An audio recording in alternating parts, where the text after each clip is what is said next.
Bonjour à tous, pour cette première vidéo, nous allons analyser le dernier but final d'Isagi et pourquoi ce but fera de lui le meilleur attaquant du monde. Mais d'abord, revenons là où tout a commencé, au chapitre 280. Isagi pensait qu'au sommet du football, il n'y avait que de la place pour les génies. Alors, Isagi se remit en question sur sa personne. Il s'était trop surestimé en pensant qu'il était devenu un génie de l'adaptation. Or, qu'il n'était qu'un surdoué parmi tant d'autres dans ce monde. Isagi n'avait toujours pas pris conscience de la formule de l'évolution. Au chapitre 281, Ego nous explique qu'il y a certains humains qui naissent différemment des autres, soit avec des capacités hors du commun ou une façon différente de penser des autres. Et ceux-là, on les appelle les génies. Mais dans la société, il y a aussi des humains qui font que de s'adapter à leur environnement, tout en s'innovant davantage. C'est comme ça que le monde évolue et le football ne fait pas exception à la règle. Prenons exemple du plus grand génie de tous les temps, Lionel Messi, et le plus grand surdoué de tous les temps, Cristiano Ronaldo. Ces deux joueurs ont explosé le monde du football. L'un a sa façon de jouer que nul ne peut reproduire et l'autre qui adapte sa façon de jouer pour marquer le plus de buts.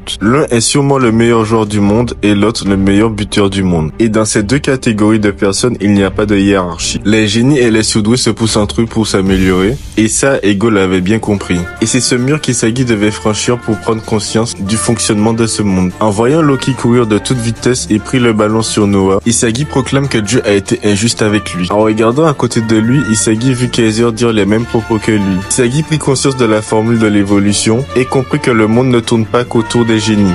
Et donc que par la même occasion, ils sont égaux. Grâce à cette analyse poussée, Isagi reprit conscience de sa source originelle. Isagi avait quasiment fini sa théorie, mais il lui manquait la dernière pièce du puzzle. Ce n'était que d'autre, la pièce fastest, ou plus rapide pour les Français. En quoi cette pièce consiste-t-elle exactement? Cette pièce est en réalité une prise de conscience des autres. C'est le fait d'avoir un coup d'avance sur les autres. Je m'explique. Imaginons qu'à l'école, vous avez eu un 5 sur 20 de moyenne générale et vous savez que si vos parents voient cette moyenne, vous allez vous faire défoncer. La prise de conscience, c'est par exemple, vous savez que votre moyenne arrivera dans le courrier, alors le coup d'avance, c'est de récupérer cette lettre avant vos parents et la supprimer. Ce n'est qu'un exemple banal, mais beaucoup se reconnaîtront dans cette situation. De ce fait, c'est cette même prise de conscience qu'Isagi comprit que Ness allait faire une passe différente pour le nouveau Kaiser. Il avait compris toutes les mentalités de chaque joueur sur le terrain et de ce fait, il eut un coup d'avance sur tout le monde. Son but était juste la finalisation de tous ces schémas théoriques mentaux enfin approuvés par le monde lui-même. Et maintenant, pourquoi ce but final fera de lui le meilleur attaquant du monde?